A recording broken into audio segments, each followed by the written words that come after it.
Arratsaldeon eta ongi etorri bertan berri albistegira.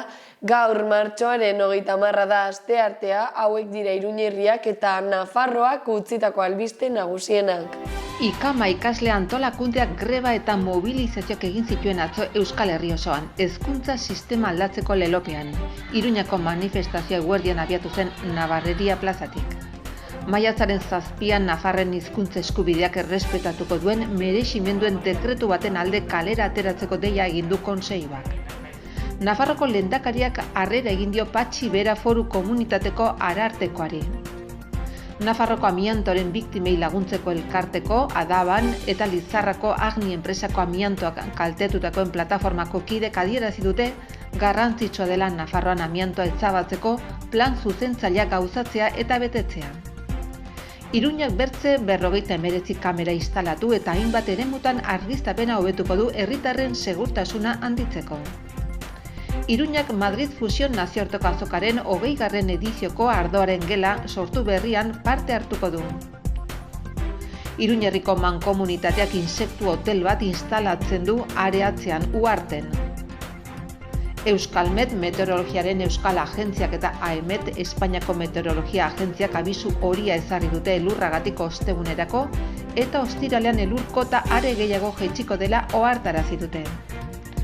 Gomez kontseilaria eta parlamentuko kideak funesera joan dira uholden eragina murrizteko Ebro Resilience estrategiaren helburuak bertatik bertara ezagutzeko. Koronavirusaren tratamenturako Paxlovid botika berria apirilaren 4tik aintzinera hartzeko aginduko zaie arriskuko gaixoei. Nafarroko Museoko kaperak 3 musika kontzertu eta dantza emanaldi bat hartuko ditu apirilean. Aragoiko gobernuak antolatutako Espielo Agora por l'Aragonés dokumental etnografikoaren nazioarteko jaialdian irabazle izan da Iñaki Atxa Aranburu Baztandarra. Baztan bidasoa Selvas Unidas de Navarra lanarekin. Espainiako eta nazioarteko emakumezkoen tropeleko onenat Nafarrora itzuliko da maiatzan. Apirilaren 3an igandean, lasterketa solidarioa ospatuko da Iruñan, Ukrania, alboan, gobernuz kanpoko erakundeak antolatua entre kulturas eta Nafar San Ignacio Jesuitas ikastetxearen. Aporafobia stop pobreziaren aurkako antzeslana eskainiko da ostiralean beran eta igandean Baluarten.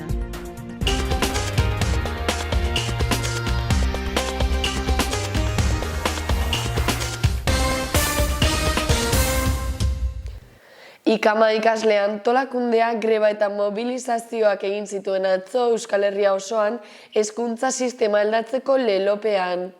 Iruñeko manifestazioa eguerdian abiatu zen Nabarreria plazatik. Gaur martxoak 29 euskal ikasleok kalera atera gara jadenizu duen problematikei aurre egiteko.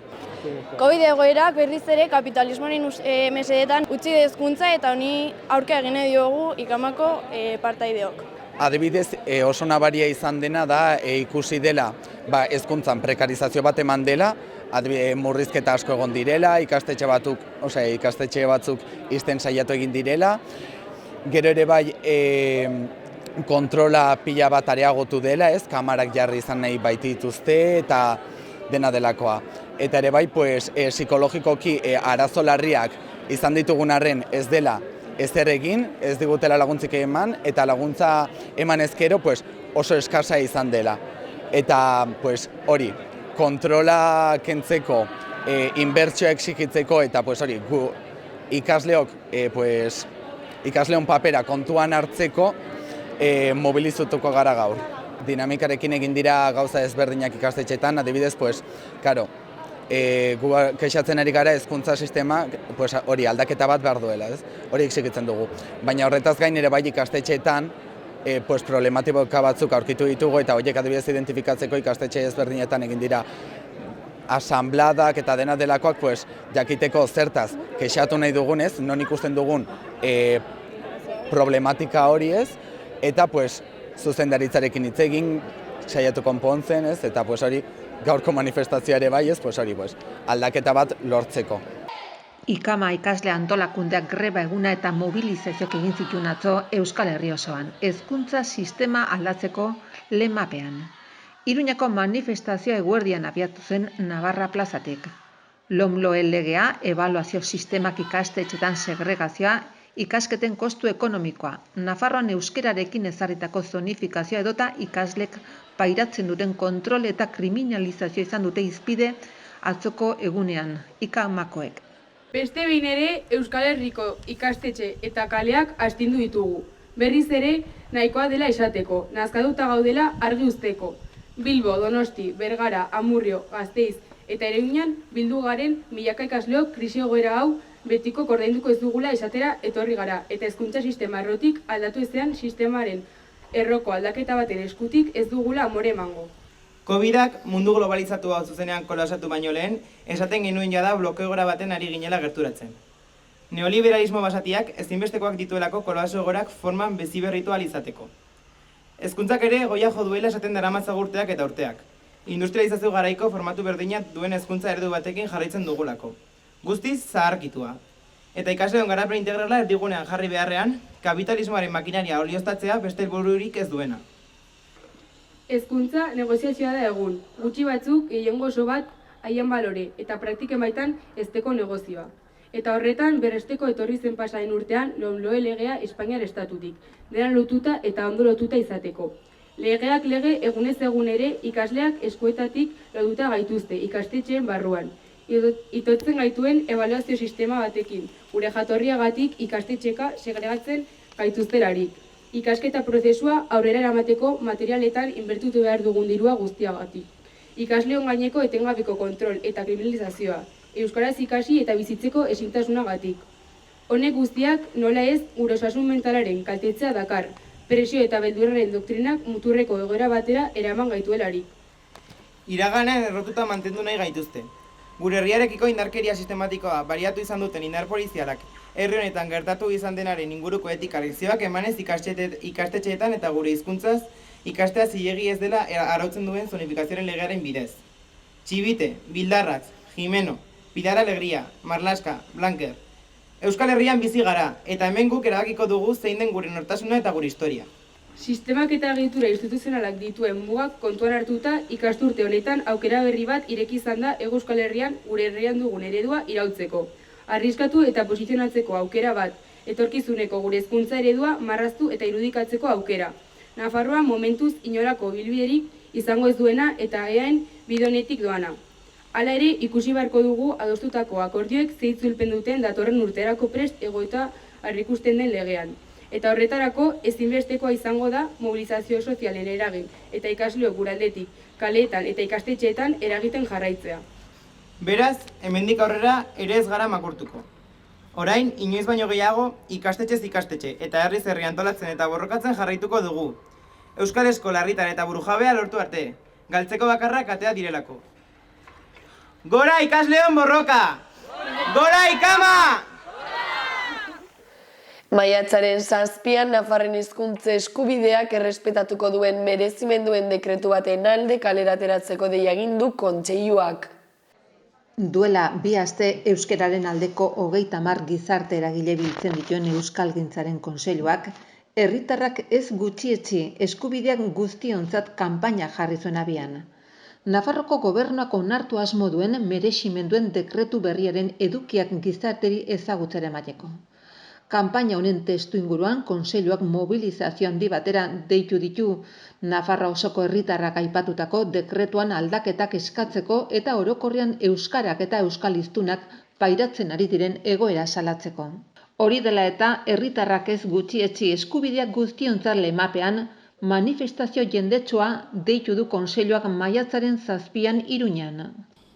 2022ko martxoaren 28an berriz ere bildu gara euskararen eremuan herritarrak gutxietsi ez ditzatela, herritarrok gutxietsi ez gaitzatela aldarrikatzeko. Uste genuen bai, euskaldunak gutxiesten zireneko garaiak amaitu zirela. Gure gutxiespena helburu zuen amesgaizto hori amaitutzat jo genezakela. Tamalez, ez da horrela. Badakigu bai jatorrizko gaitza non dagoen. Hain zuzen ere, herritarren eskubideak eskualdekatzen, edota zonifikatzen dituen araudian. Eta badakigu bai, bidegabekeriei errotikako amaiera emateko non eragin behar den. Halare, azken boladan ikusten ari gara, lege diskriminatzailearen irakurketa are diskriminatzaileagoa egiten ari direla. Eta horrek guztiak kalte ondorio, kalte eragin nagusi bat duela. Herritarron, euskaldunon gutxiespena. Ez da justua, ez eta onargarria ere. Justizia zarago, badago, inolako zalantzari gabe, edozein logika, edozein muga gainditzen duen erabakirik. Nafarroako administrazioko hainbat eta hainbat lanpostutan, ofizialak edo berezkoak ez diren hizkuntzen ezagutza, euskararen ezagutzaren gainetik jartzea. Hain zuzen ere, ingelesari, alemanari edo frantsesari, euskarari baino garrantzi handiagoa ematea. Esan behar dugu, eremu misto delakoan, hau ez dela inoiz gertatu, inoiz ere ez. Ez eta euskararen edota euskaldunen kontrako politika bortitzak garatzen zituztenean ere. Nola izan daiteke, nola uler daiteke berezko hizkuntzaren ezagutzaren balorazioari muzin egin eta atzerriko hizkuntzak normaltasun osoz kontuan hartzea. Zein asmo edota intentzionalitate dago horren atzean. Bestalde, aurreko gobernuak urrats batzuk egina izan zituen, baina auzitegiak kamustu zituen asmoak. Hala ere, izan zen auzitegiaren atzaparretatik libratutako neurririk. Tamalez, gobernuak orain auzitegiak onartutakoa ere ezabatu nahi du. Horrek erakusten du beraz, dekretuen helburua ez dela auzitegiak baliogabetutakoari irtenbidea ematea. Aitzitik, horrek erakusten du gobernuak intentzionalitate osoa duela eskuldunon eskubideak sokoratzeko. Halaxe esan genuen duela zenbait aste, eta halaxe berresten dugu gaur. 2002an, honezkero ahaztuak genituen neurriak berpisteak ez du zentzurik. Ez dago ulertzerik eta ez dago onartzerik. Berriki, hizkuntza eskubideen behatokiak, Nafarroako gobernuko egoeraren diagnosia aurkeztu du. Horren arabera, lanpostuen 3% baino ez zaie eskatzen euskararen ezagutza. Eta departamentu batzuetan 2% baino gutxiagori. Are gehiago, 4 departamentutan euskararen ezagutza ez da derrigorrezkoa lanpostu batean ere. Ondorioz, horren eskakizun eskasekin euskararen ezagutzaren balorazioan jauzia egin ezean, euskaldunon gutxiespena orokorra izanen da. Zorionez, gero eta euskaldun gehiago gara Nafarroan. Zorionez, ezagutza tasa gorantz doa. Egia da bai, ez doala guneko genuken abiaduran, baina badoa. Kontua da, herritarroiek automatikoki baztertzen direla administraziora jotzen dutenean. Administrazioak ia sistematikoki urratzen dituela bere eskubideak. Herritarren eskubideak daudelako jokoan. Izan ere, parametroa aldatzeko ordua dela uste dugu. Ez dezagun hitz egin puntuazioak edo meritu ez. Ez horixe, hitz egin dezagun herritarrek administrazioan berezko hizkuntzan jarduteko dugun eskubideaz. Euskarari gauza abstraktu batez. Administrazioan euskaraz jarduteko eta erantzuna euskaraz jasotzeko eskubideaz ari gara. Modu bakarra dago herritarrei eskubide hori bermatzeko. Arreta euskaraz eskaintzea. Eta hori lortzeko modu bakarra dago. Langile elebidunak hartzea. Eta ideia hori berretsi nahi dugu gaurkoan. Puntuazioaz edo balorazioaz harago, hitz egin dezagun herritarren eskubideez. Eta ondorioz, botere publikoek herritarren eskubidea bermatzeko hartu beharreko neurriez eta garatu beharreko politikez. Kontua da, herritarren eskubideak erdigunean jartzen baditugu, nekez uler daitekela egungo gobernuak daraman politika. Ez dago ulertzerik proposatutako dekretua indarrean jartzea.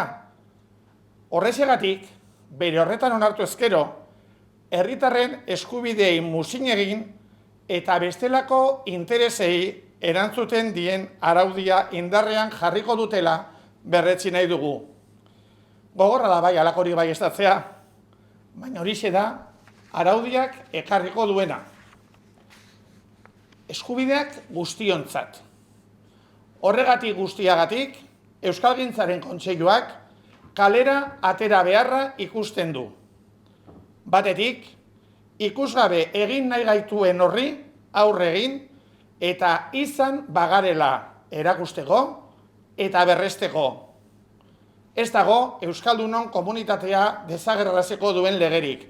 Ez dago Euskaldunon komunitatea desagerraraziko duen dekreturik. Hala ere, batzuk horlako dekretuak eta neurriak onartzen, tematzen badira, geuk kalea baliotuko dugu desadostasuna agertzeko, gere burua gutxietsia ikusten dugula salatzeko, eskubideen aurka jotzen ari direla ozen oiukatzeko.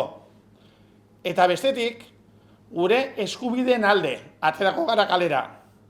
Geure eskubideak kontuan hartuko dituen politika indarrean jar dadin eskatzeko aterako gara.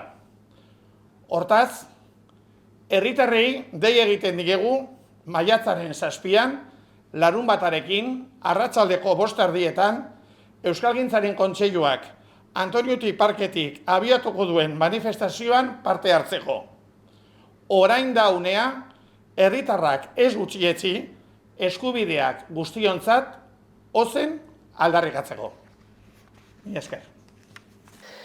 Nafarroako lehendakariak harrera egin dio Patxi Bera Foru Komunitateko Arartekoari. Lehendakariak erakunde hori berritzeko akordiorako gaitasuna baloratu du. Nafarroko lehendakariak harrera egin dio Patxi Bera Foru Erkidegoko Arartekoari. Martxoaren 23an Nafarroko Parlamentuan kargoa hartu baitzuen. Nafarroko Jauregian egin den bileran lehendakariak bera zoriondu du berriki jasotako izendapenagatik. Berak Javier Eneriz ordezkatu du kargoan, zein 15 urtez egon den jardunean, 2007an Nafarroko Parlamentuak hautatu ondoren, bitartekotasun egoeran zegoen 2013tik. Nafarroko Arartekoaren eginkizuna da Foru Komunitateko Administrazioaren eta Nafarroko toki erakunden jarduna gainbegiratzea, herritarren askatasun eta eskubide publikoak babesteko eta hobetzeko. Nafarroko Parlamentuak hautatzen eta izendatzen du 6 urterako eta erakunde bakar baten aurrean aurkeztu behar du bere jardueren emaitza. Nafarroako amiantoaren biktimei laguntzeko elkarteko eta Lizarrako AGNI enpresako amiantoak kaltetutakoen plataformako kideek adierazi dute garrantzitsua dela Nafarroan amiantoa ezabatzeko plan zuzentzailea gauzatzea eta betetzea. Nafarroko amiantoren biktimei laguntzeko elkartekoa Adaban eta Lizarrako AGNI enpresako amiantoak kaltetutakoen plataformako kidek elkartaratzea egin zuten Justizia Jauregiaren aintzinean.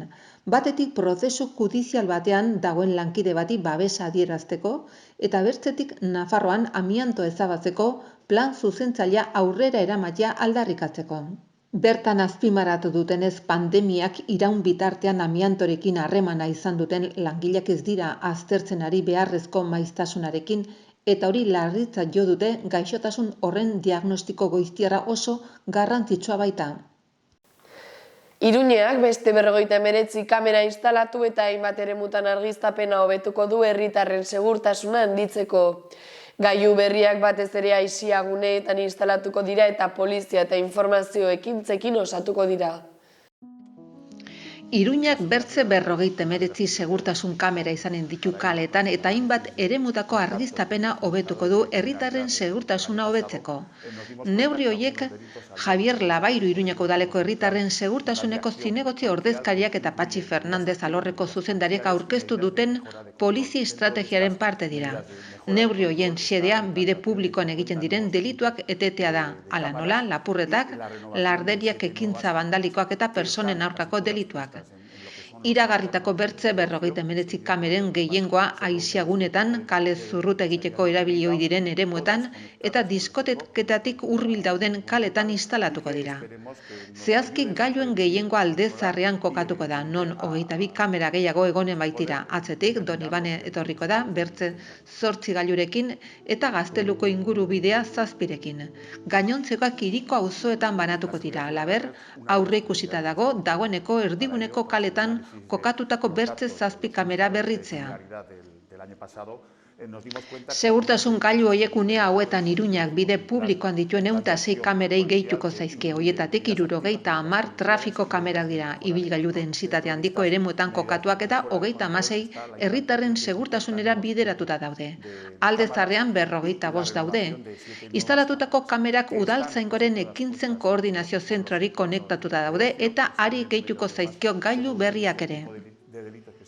Iruñeak Madrid Fusio nazioarteko azokaren 20. edizioko ardoaren gela sortu berrian parte hartuko du. Proposamenak aurkezten ari diren 16 helmuga turistikoetako bat da hiria. Iruña da martxoaren 28tik aintzinera Madrid Fusionen 20. edizioan parte hartzen ari den 16 helmuga turistikoetako bat.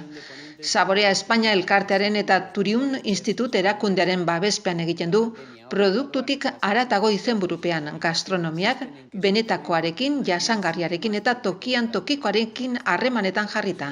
Lehen mailako helmuga eta esperientzi turistikoak sortzeko duen gaitasun garrantzitsuan jartzen du arreta. Horrela, turismo gastronomikoaren nazioarteko topaketa honetan zehar aintzinako, tradiziozko eta etorkizuneko sukaldaritza teknikak lantzen ari dira.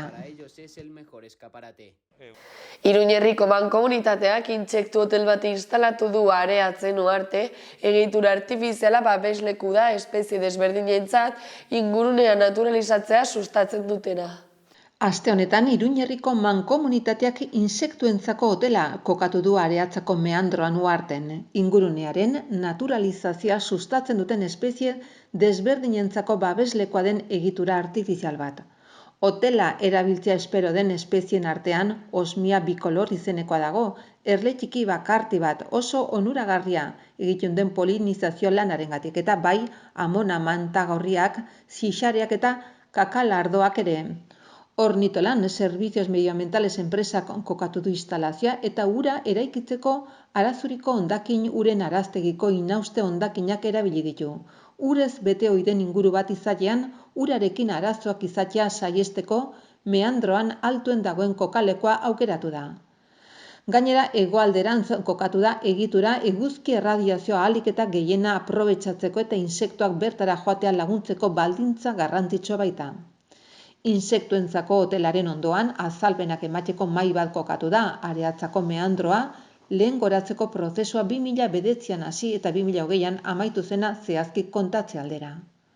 Euskalmet, Meteorologiaren Euskal Agentziak eta AEMET, Espainiako Meteorologia Agentziak abisu horia ezarri dute elurragatik ostegunerako eta ostiralean elurkotare gehiago gehitsiko dela ohartarazi dute. Euskalmet, Meteorologiaren Euskal Agentziak eta AEMET, Espainiako Meteorologia Agentziak abisu horia iragarri dute elurragatik ostegunerako. Euskal Herrian eta Pirinioetan 1000 metrotik behera egin lezake elurra eta egunaren bukaeran 700-900 metro ingururaino jaitsi daiteke. Ostiralerako elurkota are gehiago jaitsiko dela ohartarazi dute. Hortzegunean elurraz gain zaparrada botako ditu noiz nahi maizago Kantauri isurialdean eta ipar partean baliteke trumoi ekaitzak jotzea eta txingor egitea bereziki egunaren bigarren partean.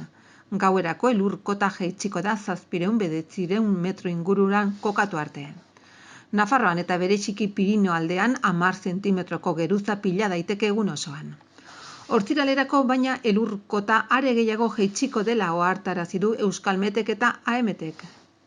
Gomez, kontseilaria eta parlamentuko kideak Funesera joan dira uholden eragina murrizteko Ebro Resilience estrategiaren helburuak bertatik bertara ezagutzeko. Halaber, Life Ebro Resilience proiektuaren esparruan ibai espazioak berreskuratzeko neurri zehatzak abian jarri eta laizter ezarriko direnak ezagutu dituzte. Landagarapeneko eta ingurumeneko kontseilaria Itziar Gomez eta Nafarroko Parlamentuko batzordekideak Funesen izan dira Ebro Resilience estrategiaren helburuak bertatik bertara ezagutzeko. Ebro Resilience estrategiak Ebroko arroko uholde arriskuaren kudeaketa planaren barruan uholden inpaktua murrizteko helburua du. Ur masen eta ibai ertzetako habitaten egoera hobetzen laguntzeko Ebro ibaiaren 325 kilometro hartzen dituen eta Errioxa, Nafarroa eta Aragoiko 72 udalerritatik igarotzen den lurraldean. Horretarako uholden aurreko prebentzio, babes prestaketa eta berreskuratzen neurria jasotzen dira, baita ibai ekosistemak hobetzeko neurriak ere. Gaur egun, Nafarroan Ebro Resilience estrategiari dagokionez landaredia exotikoa ezabatzeko lana burutzen ari dira Tutera bezalako udalerrietan bertzeak beste, edota Ebro errekaren morfologia egokitzeko eta ingurumena lehenagoratzeko lanak El Ortigoso inguruan. Milagron 1.400.000 euroko aurrekontuarekin. Lan horietan ibai espazioko 12 hektarea berreskuratuko dira, gaur egun makaldi produktiboek eta beste landare batzuk hartuak eta ingurumen aldetik lehengoratzeko bertako landaren 21.000 ale landatuko dira. COVID-19 tratamendurako Paxlovid botika berria apirilaren 4tik aurrera hartzeko aginduko zaie arriskuko gaixoei. Eraginkorrak direla erakutsi dute eta ospitaleratzeak eta COVID-19 aurkako txertoa hartu ez duten biztanleen hilkortasuna murrizteko ere. Pfizerren Paxlovid antiviralaren 166 unitate iritsi dira Nafarrora eta eraginkorrak direla erakutsi dute ospitaleratzeak eta koronavirusaren aurkako txertoa hartu ez duten biztanleen hilkortasuna murrizteko. Bertze 382 unitate espero dira, baina ez dute data baieztatu. Koronavirusa duten eta ospitaleratu ez diren, baina gaixotasun hori fase larrian izateko arrisku handia duten paziente helduek bakarrik erabil dezakete. Horrela, immunitate arazo larriak, ala nola trasplantatuak edo odoleko minbizia duten pazienteak eta arrisku handiko bertze baldintza batzuk dituzten personei emango zaie. Txertak eta egoera edozein dela ere. 80 urtetik gorako txertori jaso ez duten personei edo egoera horretan dauden 75 urtetik gorako pazientei gaixotasuna aurrera egiteko arrisku faktoreak badituzte. Gogoratu behar da, eraginkortasun datuak objektibatu egin direla txertatu gabeko pazientetan eta oraingoz ez direla ezagutzen txertatutako personen eraginkortasun datuak, naiz eta koronavirusaren aurrean antigorputzak zituzten pazienten eraginkortasuna 10 aldiz txikiagoa izan. Nafarroako museoko kaperak hiru musika kontzertu eta dantza emanaldi bat hartuko ditu apirilean. Dantza eta musika herritarrei hurbiltzeko asmoz emanaldiak apirilaren batean, 8an, 22an eta 29an ostiraletan izango dira. Nafarroko museoko kaperak apirilean zehar musika klasiko eta tradizionalari eta dantza garaikideari irekiko dizkiateak. Askotariko programa baten bidez. Espazio hau bertze batzuetan egin duen bezala, kontzertu areto bihurtuz, musika eta dantza baita beste adierazpen artistiko batzuk ere, herritarrengana hurbiltzeko ekimen honen antolaketaren arduradunek azaldu dutenez.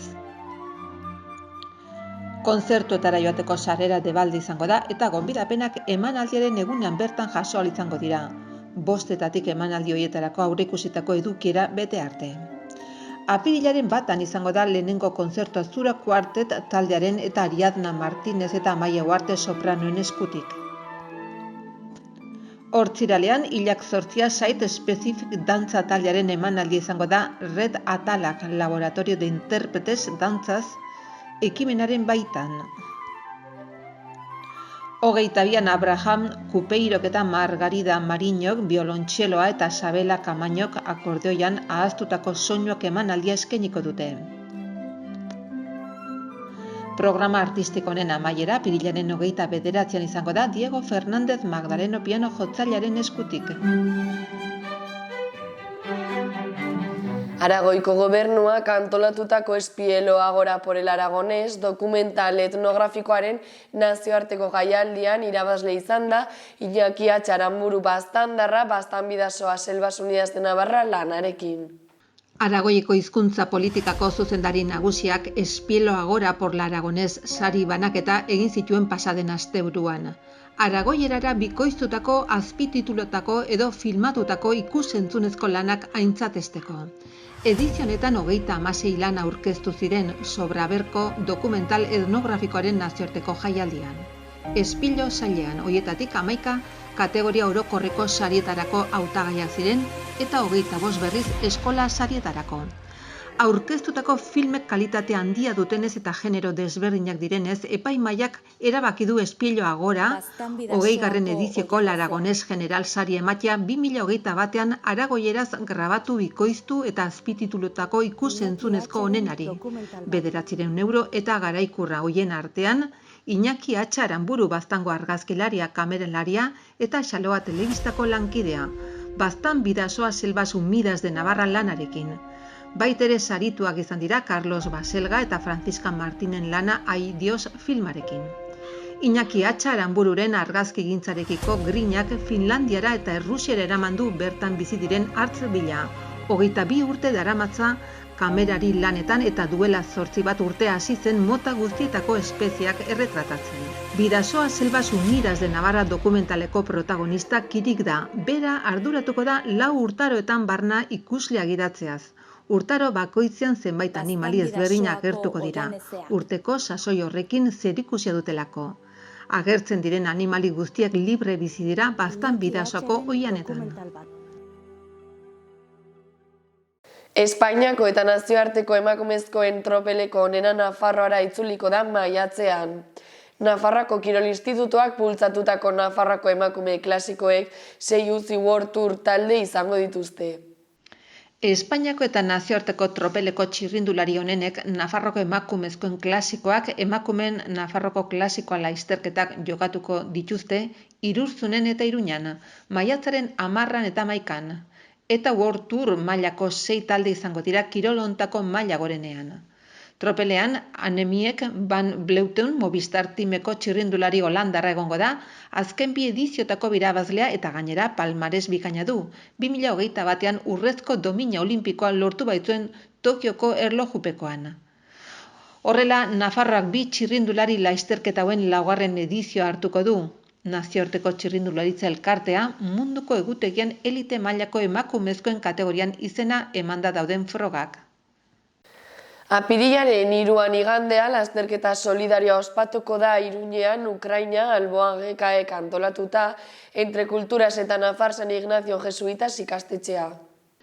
Korrika arrazoi baten alde ekimen solidarioa da Entre Culturas eta alboan gobernuz kanpoko erakundeak antolatua eta urtero Espainiako 10 hiritan baino gehiagotan egiten da, nazioarteko lankidetza proiektuetara bideratzeko dirua biltzeko helburuarekin. 2022an 11. edizioa ospatuko da eta helburua Amazonia eta bertan bizi diren herri indigenen eskubideak defendatzeko dirua biltzea da. Amazonia biodibertsitate eta baliabide naturaletan aberatsa den lurraldea da.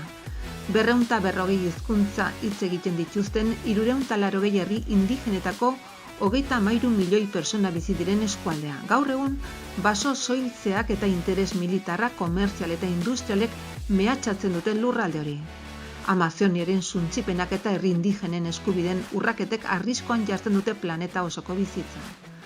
Hala ere, Ukrainiako larrialdi humanitarioaren egoera larria dela eta Iruñeko lasterketa herrikoiaren diru bilketa herrialdetik babes bila ihes egin behar izan duten personei ere laguntzeko erabiliko da. Alboan, Entre Culturas eta San Ignacio ikastetxeak elkartasun korronte horrekin bat egin nahi dute eta herritarren parte hartzea gonbidatu. Antolatu duten lasterketa Latakoneran izango da eta 2 modalitate izango ditu. Txikiak 11etan hasiko dira eta nagusiak 11 aterritan. Izen emateko epea apirilaren 1ean bukatzen da arratsaldeko 6etan.